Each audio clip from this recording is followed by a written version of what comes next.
Nahmaduhu wa nasta'inuhu wa nastaghfiruh wa na'udzu billahi min shururi anfusina wa min sayyiati a'malina may yahdihillahu fahuwa muhtadi wa may yudlil falam tajid lahu waliyyan mursyida.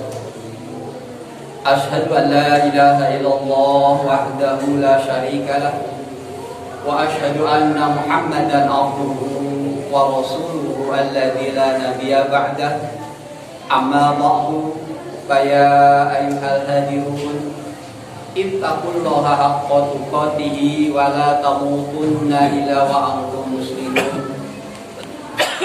Faqala Allah Ta'ala fi kitabihil karim, a'udzu billahi minasy syaithanir rajim. Syahrul Ramadan alladzi unzila bihil Qur'an hudan linnas wa bayyinatin minal huda wal furqan. Al-ayat. Hadirin jemaah Jumat yang mengharap ridha Allah Subhanahu wa taala. Pertama-tama marilah kita sama-sama mengucapkan puji dan syukur kehadirat Allah Subhanahu wa taala yang dengan kudrat serta iradatnya kita sekalian masih dapat berkumpul di masjid ini dalam rangka kita mengabdikan diri kita kepada Allah Subhanahu wa taala. Mudah-mudahan ibadah-ibadah kita yang telah lakukan ada catatannya di sisi Allah sebagai amal ibadah yang diterima oleh Allah Subhanahu wa taala. Salawat serta salam mudah-mudahan selalu terlimpah atas Nabiullah Muhammad sallallahu alaihi wasallam, kepada keluarganya, kepada para sahabatnya dan seluruh umatnya yang selalu menghidupkan sunnahnya dari pertama berdirinya al-Islam sampai yaumil akhir, tentunya di dalamnya termasuk kita sekalian. Pada kesempatan yang mulia ini, saya selaku khotib usi binafsi wa iyyakum, yakni berwasiat takwa, khusus bagi diri, keluarga, dan umumnya yang hadir di sini.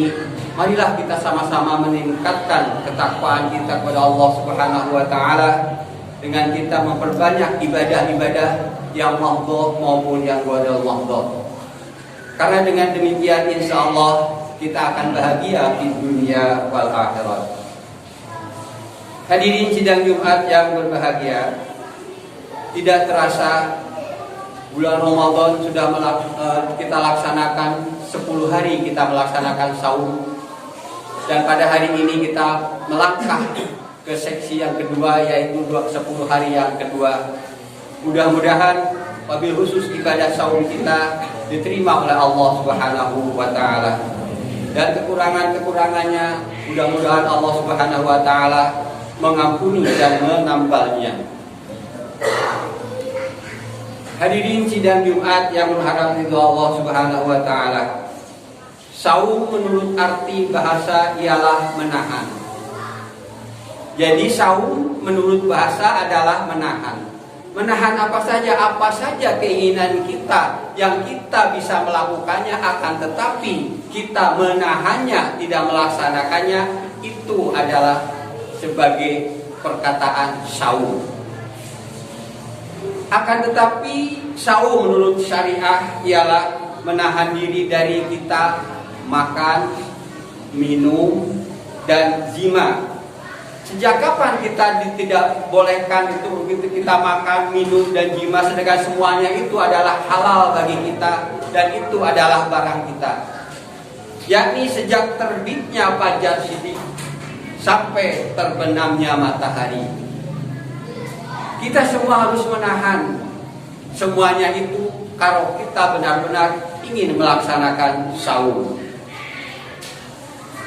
Saum itu kita hanya mengharap ridho Allah Subhanahu wa taala, bukan karena mertua, bukan karena menantu, bukan karena kita ustaz.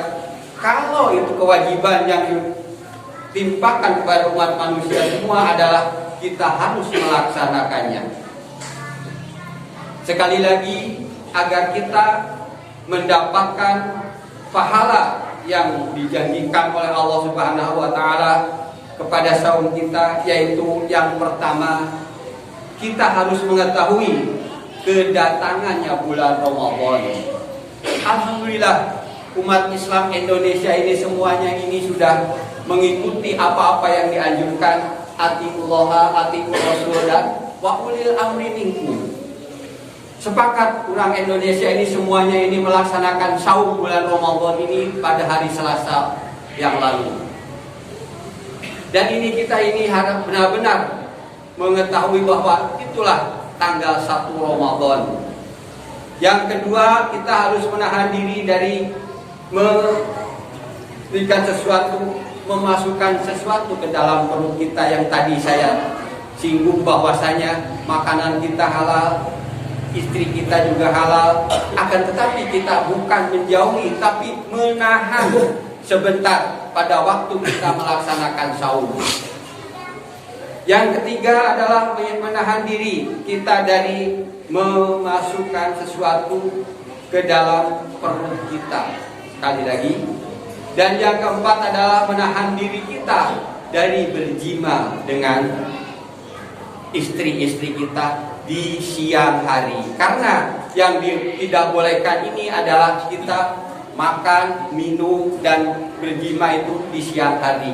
Kalau di malam hari itu sudah lepas setelah kita berbuka saum. Dan kepada orang yang menjalankan ibadah saum dengan benar, Allah Subhanahu wa taala berjanji ia akan dapat bertemu dengan Allah Subhanahu wa taala. Sebagaimana Rasul sallallahu alaihi wasallam bersabda, "Lisoimin parhatani parhatun inda iftarihi wa parhatun inda liqa'i rabbih." Yang artinya, orang yang saum itu akan mendapatkan kedua macam kegembiraan.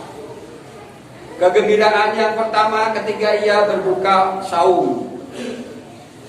Dan kegembiraan yang kedua ialah ketika mereka itu bertemu dengan Sang Khalik Tuhan semesta alam. Hadirin sidang Jumat yang hadapi Allah Subhanahu wa taala.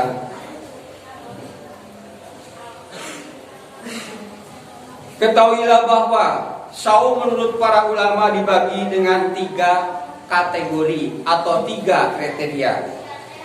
Kriteria yang pertama adalah saum umum. Saum umum adalah saum yang biasa-biasa saja. Yang kedua, saum khusus. Dan yang ketiga adalah saum khusus, sil khusus. Saum umum ialah hanya sekedar menahan perut dan tidak makan, tidak minum, serta menahan diri dari kita berhubungan intim di siang hari. Saum umum ini adalah anak-anak kecil pun bisa tidak makan, tidak minum di siang hari karena dia merasa sedang bersaum atau sedang melaksanakan saum. Yang kedua adalah kriteria yang kedua adalah selain kita menahan diri dari makan, minum, dan berjima yang ditambah dengan menyaumkan pendengaran kita, penglihatan kita, lidah, tangan, kaki kita, serta anggota badan lainnya dari segala perbuatan maksiat. Ini adalah tingkatan yang kedua, saum khusus. Jadi selain kita menahan diri dari makan, minum, dan berjima, kita pun harus menahan diri dari pandangan kita, ucap kita, langkah kita, dan tangan kita. Semuanya kita harus jaga. Insya Allah dengan kita menjaga saum ini, kriteria yang kedua kita dapat raih. Dan kriteria yang ketiga adalah ditambah dengan saum hati, dengan membersihkan diri kita dari dengki, hasad, jahil, iri, dan yang lain-lainnya. Itu semua adalah penyakit hati yang harus kita saumkan minimal 1 tahun sekali. Karena saum ini bukan hanya sekedar saum wajib saja bagi umat Islam yang pada akhirnya semuanya melaksanakan, akan tetapi kita pun bisa menambah dengan saum-saum yang sunat yang dicontohkan oleh Rasul Sallallahu Alaihi Wasallam. Hadirin sidang Jumat yang berbahagia, dengan adanya 3 kriteria saum tadi, kita bisa menilai diri kita sekalian. Di kriteria manakah saum kita ini apakah termasuk di kriteria atau yang ke-1 atau yang kedua atau yang ketiga. Karena saum ini hanyalah kita dan Allah lah yang Maha tahu. Kalau seandainya saya mengucapkan saya lagi saum padahal saya saum, tidak saum, kan yang hadir di sini pun tidak tahu kan? Karena di situ Allah Subhanahu wa taala, saum adalah untukku dan akulah yang akan memberi nilai pahalanya dariku juga. Maka dari itu alangkah ruginya seandainya kita umat Islam yang katanya beriman ini tidak melaksanakan perintah yang sangat besar, yang sangat benar-benar fenomenal, yang pada akhirnya di orang-orang lain, di agama-agama lain itu tidak ada saum bulan lamanya. Itulah yang dapat saya sampaikan pada khutbah yang pertama. Mudah-mudahan menjadi catatan bagi kita sekalian bahwasanya kita bisa menilai saum kita di level yang mana. Barakallahu li wa lakum.